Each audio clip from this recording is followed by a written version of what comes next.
বিশ্বকাপ ফুটবল, যেখানে সবুজ ঘাসে পায়ের জাদুতে রচিত হয় সাম্যের কবিতা। কিন্তু 2026 সালের উত্তর আমেরিকার বিশ্বকাপে সেই ধ্রুপদী ফুটবলের গায়ে রাজনীতির এক বিষাক্ত প্রলেপ যেন বারবার কলঙ্ক লেপন করছে।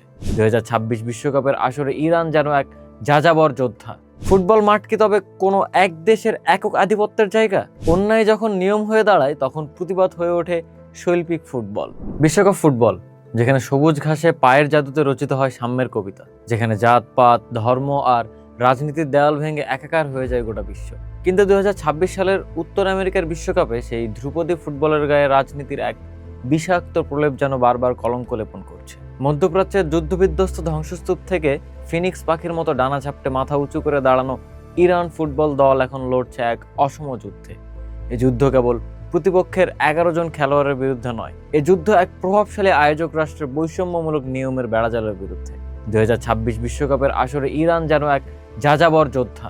মাঠের লড়াইয়ে নামার আগেই তাদের লড়তে হচ্ছে লজিস্টিক্স আর ভিসা সংক্রান্ত জটিলতার সাথে। ফিফার নিয়ম অনুযায়ী যে কোনো ম্যাচ ভেন্যুতে প্রতিটি দলের অন্তত 2 দিন আগে পৌঁছানোর বাধ্যবাধকতা থাকলেও ইরানের ক্ষেত্রে চিত্রটা সম্পূর্ণ ভিন্ন।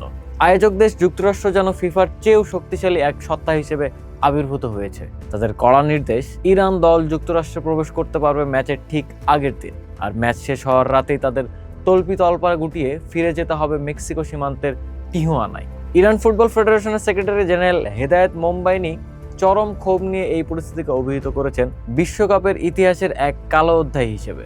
তার প্রশ্নটি বেশ যৌক্তিক।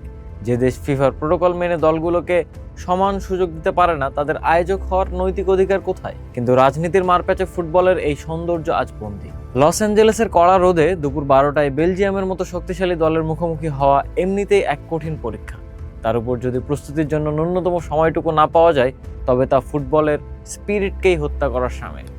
মেক্সিকোর টিহুয়ানা থেকে ভ্রমণ ক্লান্তি নিয়ে মাঠে নামা, স্থানীয় আবহাওয়ার সঙ্গে মানিয়ে নিতে না পারা, সব মিলিয়ে ইরানকে যেন মাঠের বাইরেই হারিয়ে দেওয়ার এক সূক্ষ্ম পরিকল্পনা চলছে।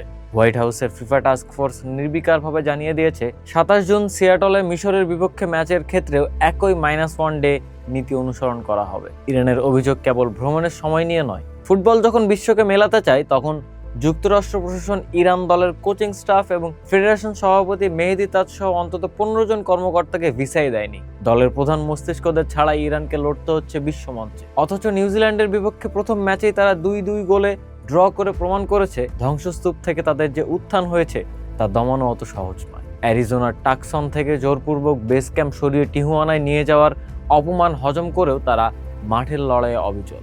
ইরান ফুটবল ফেডারেশন এখন ফিফার দরবারে নালিশ ঠুকেছে। তাদের দাবি, রাজনৈতিক বৈতরতা যেন ফুটবলের মাঠকে কলুষিত না করে। ফুটবল মাঠ কি তবে কোনো এক দেশের একক আধিপত্যের জায়গা? ফিফা কি পারবে আয়োজক রাষ্ট্রের এই খবরদারি বন্ধ করতে?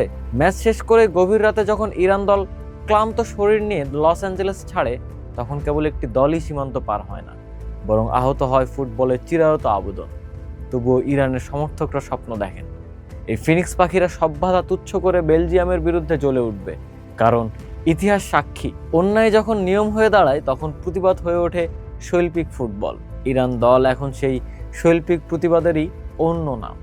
বিশ্ব তাকিয়ে আছে দেখার জন্য, ফিফা কি তার নিজের প্রোটোকল রক্ষা করতে পারে, নাকি রাজনীতির দাবার চালে ফুটবল কেবলই এক ম্লান অনুষঙ্গ হয়ে থেকে যায়।